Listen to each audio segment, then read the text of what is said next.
Saya pas dengar itu saya kaget yang mulia. Saya kaget, wah kok kayak gini kan.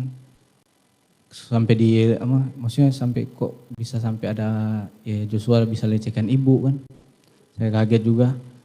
Saya takut juga pada saat itu yang mulia karena posisinya kan Bapak ada di Jakarta terus kami yang di Magelang yang mulia.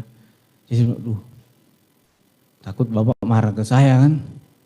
Baru setelah dia nanya itu nangis lagi yang mulia. Nangis. Ibu PC juga nangis pada saat itu.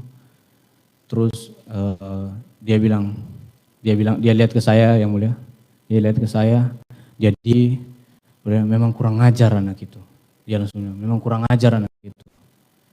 Baru dia bilang, sudah enggak saya dia. Dia udah hina harkat dan martabat saya.